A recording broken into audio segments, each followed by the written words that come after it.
Riprendiamo il nostro viaggio dove l'avevamo interrotto, ovvero di fronte alla cittadella, o come la chiamo io, l'area di volo. Questo probabilmente è stato costruito fra le vette altissime delle montagne. Forse come giocatori lo percepiamo poco, ma siamo fra picchi montuosi che bucano le nuvole e la maestria del popolo delle stelle arriva a questo. Qui stiamo già osservando l'architettura massima e ultima del popolo delle stelle, guidata dalla leadership del piccolo profeta. Stiamo già osservando qualcosa che poi si andrà a intrecciare con una mappa che troveremo nel deserto dorato. Ovviamente non si può passare da 0 a 100 immediatamente. Quindi questo che noi stiamo osservando è il risultato ultimo, magnifico, più alto dell'utilizzo del potere dei cristalli. La maestria del popolo delle stelle arriva a questo, arriva a fondare una cittadella, perché spesso viene nominata così nelle missioni, proprio sopra le nuvole. Un incanto per gli occhi, un incanto per chi deve viverci, ma soprattutto un lavoro di ingegneria fenomenale. Al centro troviamo sempre lo stesso simbolo, quadrato, ottagono e cerchio. Questo è in funzione, come vedete. E dalle striature che erano presenti anche nell'altro, si vede che sotto c'è qualcosa che genera energia. L'energia magnetica di questo cristallo consente questo gioco in aria.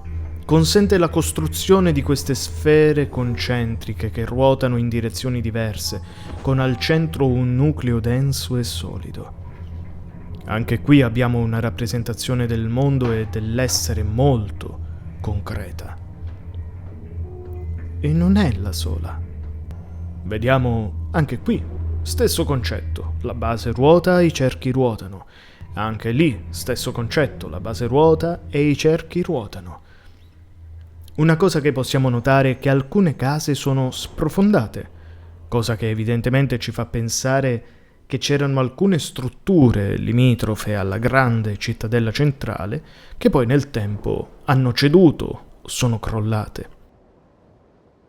Magari dovevano essere sostenute da quei famosi cristalli che poi però, come abbiamo già visto nella foresta nascosta, possono perdere il loro potenziale, il loro potere. Anche qui, ennesima base che ruota e anche qui, in poche parole, è abbastanza chiaro. Ma a cosa serviva tutto questo?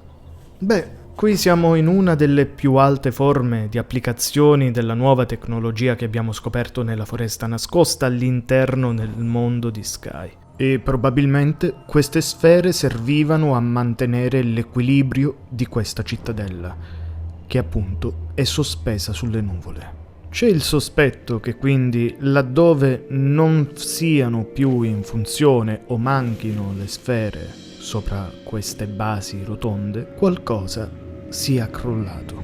Abbiamo davvero la rappresentazione di come questo nuovo popolo delle stelle si sia affermato all'interno del mondo di Sky. E da qui in poi, molto più di prima, troveremo questo simbolo, un rombo. E su questo rombo dobbiamo fare un'altra piccola digressione, perché avete capito che ogni simbolo ha il suo perché. Questo rombo lo vediamo praticamente ovunque, ma si evolve nel corso della storia di Sky. Lo vediamo sui portali, sui vestiti, anche i Children lo portano sui propri vestiti. Diventa un simbolo culturale. Mentre il sole, che abbiamo visto per lo più in prateria diurna, era un simbolo commemorativo, cioè del popolo delle stelle che si offre alla natura, qui abbiamo un'altra tipologia di simbolo, ovvero quello del rombo. Scopriamo insieme cosa vuol dire. Il rombo è una figura dinamica, instabile visivamente. È un quadrato però girato. Porta con sé l'idea di una realtà che è messa in movimento.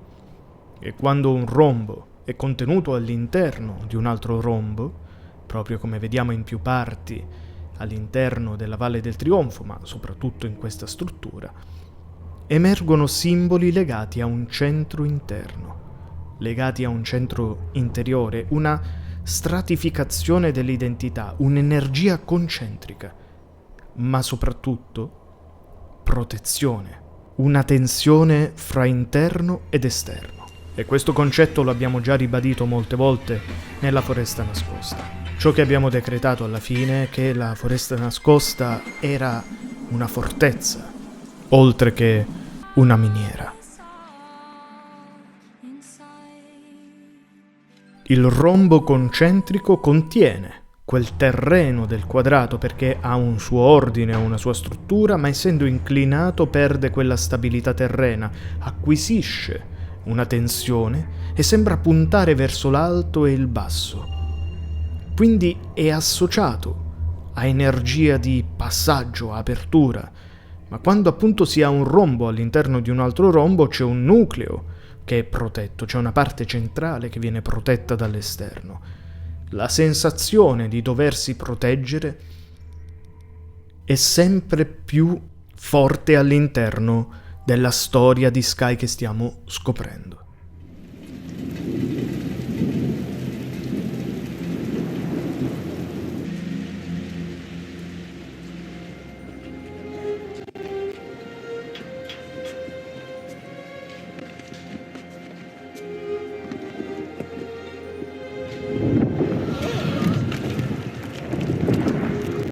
I due rombi quindi possono rappresentare la protezione della vita, una continuità genealogica, un'energia spirituale custodita, insomma, si lega davvero a tante cose e a tante cose che abbiamo già spiegato. E questo è fondamentale per capire dove sta andando il popolo delle stelle, da un'apertura al mondo a una protezione. Ma ciò che è importante è che non è una protezione fine a se stessa, è una protezione, come avevamo intuito già molto tempo fa, quando ho iniziato a parlare e analizzare della storia di Sky, è una protezione che inizialmente era mossa da dei sentimenti assolutamente positivi.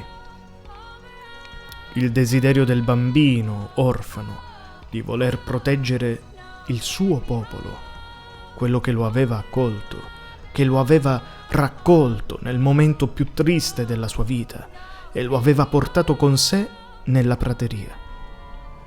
Una volta acquisito il potere e anche la leadership, quindi arrivato nel cuore della terza era, costruisce la Valle del Trionfo, che era tempestata dal vento, dalle nuvole, da picchi montuosi impervi, dove il popolo delle stelle non poteva arrivare se non in quel piccolo villaggio che si era costruito all'interno di una minuscola cittadina. E tutto questo, in realtà, ci fa pensare a un'altra cosa, che non so quanti di voi ci hanno riflettuto. Questo che stiamo vedendo adesso, mentre volo in alto, è un cerchio quasi perfetto. E secondo voi, sì, possono esistere in natura formazioni geologiche assolutamente particolari e peculiari, ma guardate qui. Una montagna è spaccata letteralmente a metà, con una perfezione quasi da laser, come se un'energia lo avesse diviso in due, e sotto di esso un cerchio praticamente perfetto. Volete sapere la mia teoria? Tutto questo è stato fatto artificialmente, e non intendo i palazzi, ovviamente quelli sono artificiali, ma intendo proprio la base su cui è stata costruita questa cittadella. Il percorso per giungere qui ha bucato le nuvole, perché se andiamo a vedere è un tunnel di vento, praticamente il primo che incontriamo in tutta la storia del viaggio che stiamo seguendo. E quindi vuol dire che è stato domato l'elemento vento. E qui, attraverso un'energia formidabile, è stata bucata una vetta di una montagna, perché ciò che circonda questa cittadella sono palesemente delle pareti di roccia scavate, e quindi noi abbiamo al centro questa cittadella che domina letteralmente la natura. Quello che deve diventare utile per il popolo delle stelle non può fermarsi neanche di fronte alla natura. Però c'è un però. Se siamo giunti a questo punto, ovvero a una tecnologia devastante e formidabile, tanto da manifestarsi sia in bellezza sia in forza, questo vuol dire che un altro progetto del piccolo profeta, del nuovo leader del popolo delle stelle, è andato a buon fine, ovvero quello dei cristalli. Quello dei cristalli che riesce a mantenere e scaturire energia. E questo, come ho già detto, poi lo vedremo nel deserto dorato. Non posso anticipare molto altro. Però questo è fondamentale per capire che alcune mappe non sono semplicemente uno step by step, ovvero non si va semplicemente per percorso, per evoluzione, dando per scontato che l'isola dell'alba è la rappresentazione più antica e la cupola della conoscenza è la rappresentazione più moderna. No, ci sono elementi che ritroviamo sparsi e che sono collegati per la storia di Sky. Quindi Foresta Nascosta inizia a essere collegato a Valle del Trionfo, e Valle del Trionfo è strettamente collegato a ciò che troveremo nel deserto dorato, e il simbolo del rombo che custodisce un altro rombo può essere collegato alla cupola della conoscenza e all'Eden. Tutto si collega. Però non voglio dire altro, ovviamente godiamoci questo viaggio insieme. Quindi per il momento vi saluto e nel prossimo episodio vedremo magari anche un po' di spiriti di questa zona, perché abbiamo a che fare anche con un lato più giocoso, nonostante le inquietudini che questa espansione tecnologica sta portando. Io vi saluto e ricordate, illuminate sempre il vostro cammino.